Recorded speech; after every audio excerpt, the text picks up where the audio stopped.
Hello আমার মিষ্টি বন্ধুরা, সবাইকে গুড মর্নিং। কেমন আছো সবাই? আশা করি ভালো আছো। আমিও খুব ভালো আছি। এখন বাজে সকাল 8টা, আর বাইরে দেখেছো কেমন রোদ্দুর, দেখে মনে হয় দুপুর 12টা বাজে।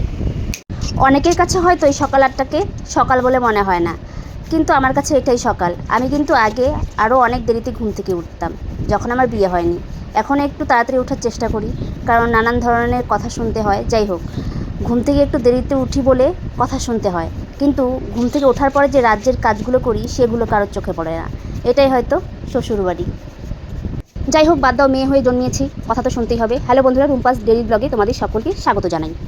তোমরা অনেকেই জানো আমার জ্বর হয়েছিল, এর জন্য আমি বাড়িতে ছিলাম না, বাবার বাড়িতে গিয়েছিলাম। জ্বর হয় ঠিকই, কিন্তু প্রত্যেকবার ওষুধ খেলেই ঠিক হয়ে যায়। কিন্তু এইবার জ্বরের পর আমার শরীরটা খুবই দুর্বল হয়ে গেছে। তো বাড়িতে আসার পরেও সেরকম কাজ করতে পারছিলাম না, শুধু রান্নাটাই করছিলাম। আর প্রচণ্ড শরীর দুর্বলের কারণে ঘুম পাচ্ছিল, ফোনটাও ঠিকঠাক আমি ঘাঁটছিলাম না। বেড কাভারটা অনেক দিন থেকে পাতা ছিল, তাই ভাবলাম চেঞ্জ করবো যেহেতু, তো ঘরটা একবারে ঝাড়ি। তো ঘর ঝাড়লাম, এদিকে ফ্যানটাও মুছে নিলাম। ফ্যানটা যেহেতু হাওয়া দিচ্ছিল, খুব কম নোংরা হয়েছিল, ফ্যানটাও মুছে নিলাম। নেওয়ার পর আমি সমস্ত কাজ করে তারপর একবারে মুখ ধুয়ে চেঞ্জ করে চলে এসেছি। এখন আমি চা খেয়ে নিলাম, তারপর আমি বেড কাভারটা পেতে দিলাম আর একটা নতুন। তো এই যে দেখো, ঘর মোছার পর লুকটাই চেঞ্জ হয়ে গেছে। তারপর আর কি, সোজা চলে গেলাম রান্নাঘরে, এবার রান্না বসাবো। আর আজকে কী কী রান্না করবো সেটা তো তোমাদের সঙ্গে শেয়ার করবো, দেখতে থাকো, চলো। তো আমি বসিয়ে দিয়েছি এদিকে ডালটা সিটি হচ্ছে, আর এদিকে ডিম সেদ্ধ বসিয়ে দিয়েছি। ডালটা হয়ে গেছে সিটি, নিভিয়ে দিলাম গ্যাসটা। এদিকে ডিম সেদ্ধ হয়ে গেছে, এদিকে ডাল আমি সম্বাদ দিয়ে দিয়েছি। আর এটা ছিল মসুর ডাল। ডালটা হতে থাক, ততক্ষণে আমি চলো ডিমগুলো একে একে ছুলে নিই। ডিম ছুলতে ছুলতে কিন্তু আমার ডালও হয়ে গেছে। তো ডালটা এখন নামিয়ে নিই, তারপর বাকি ডিমগুলো ছুলে তারপর তোমাদেরকে একবারে দেখাচ্ছি। তো ডাল নামিয়ে নিলাম, এই যে দেখো একদম রেডি।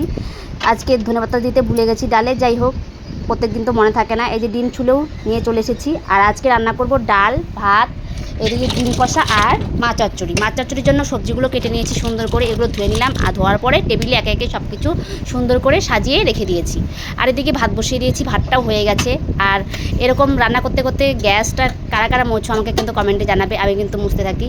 তো ভাতটা নামিয়ে নেওয়ার পর আমি এখানে কড়াই বসিয়ে দিয়েছি, কড়াইতে তেল দিয়ে ডিমগুলো ভাজতে বসিয়ে দিয়েছি।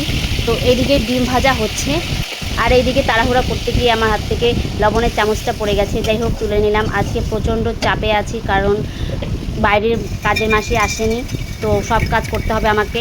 এদিকে বললাম না শরীরটা দুর্বল, এর জন্য আমি এখানে চিনি নুন জল গুলে খেয়ে নিচ্ছি, কাজ করতে পারি না। যাই হোক, ডিমগুলো বেশ লাল লাল করে ভেজে নিয়েছি। আর এইদিকে ডিম কষার জন্য বসিয়ে দিয়েছি কড়াইতে দিয়ে দিয়েছি সোমবারে। এখানে আছে জিরে ফোড়ন, আছে গোটা গরম মশলা, আছে তেজপাতা, শুকনো লঙ্কা, আর এইদিকে আছে পেঁয়াজ আর রসুন কুচি। তো এগুলো ভালো করে একটু ভাজা ভাজা করে তারপর এখানে মশলা দিয়ে কষিয়ে নিয়ে ডিমগুলো দিয়ে দেবো। চলো একবারে ডিম দিয়ে তারপরে আসছি।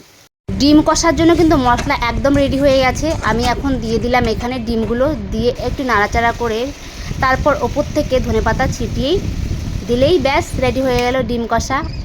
দেখো ডিম কষার কালারটা কিন্তু খুব সুন্দর হয়েছে। রান্না কিন্তু প্রায় হয়েই গেছে, শুধু মাছটা যদি কাটা থাকতো তাহলে রান্নাটা হয়েই যেত। কিন্তু এই যে ডিম নামিয়ে এসে আমি এখন মাছ কুটতে বসে পড়েছি। বড় বড় যেগুলো মাছ ছিল সেগুলো আমি দা দিয়ে কুটছি, আর বাদ বাকিগুলো পাকায় ঘষে নেব। তো এই যে দেখো বড় বড়গুলো কুটো হয়ে গেছে, আর এদিকে ছোটো ছোটো যেগুলো আছে সেগুলো একবারে ঢেলে নিলাম লবণ দিয়ে। এখন আমি মাছটা সুন্দর করে ঘষে নেব, তাহলেই পরিষ্কার হয়ে যাবে। এই যে দেখো আমি কিন্তু একদম পরিষ্কার করে ধুয়ে নিয়েছি, রূপোর মতো চকচক করছে।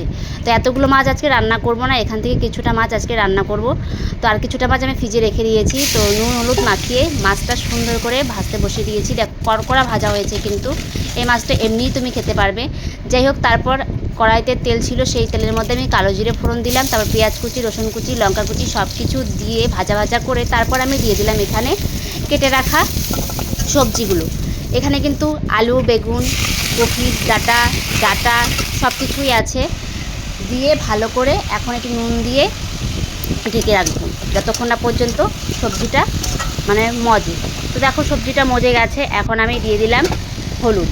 আর এখানে কিন্তু আমি আর কোনো মশলা ব্যবহার করিনি, আমি কোনো মশলা কিন্তু চচ্চড়িতে ব্যবহার করি না।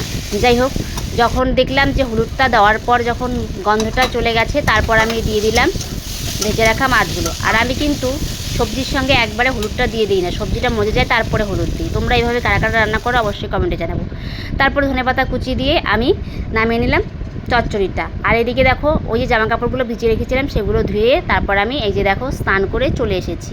তারপর কিন্তু আমি রেডি হয়ে পুজো দিতে গেছিলাম, কিন্তু পুজোর ভিডিওটা যেহেতু করিনি তাই আর সেটা শেয়ার করতে পারলাম না। তারপর পুজো দেওয়ার পর আমি মাথাটা সুন্দর করে চিরুনি করে চলে গেছিলাম খাবার খেতে। এখন বাজে 4টা, ভাবো 4টার দিকে খেতে যাচ্ছি। সকালে ওই চা খেয়েছিলাম, আর কিছু খাইনি। যাই হোক, খাওয়া দাওয়া করে এই তো চলে এসেছি ঘরে। এখন আমি একটু শুয়ে থাকি, রেস্ট নেই। তারপর তোমাদের পোস্টগুলোতে আমি কমেন্ট করেছিলাম ভিডিওটা যেহেতু 18 তারিখে। তারপর বন্ধুরা সবাই কিন্তু কমেন্টে জানাবে আজকের ব্লগটা কেমন হলো।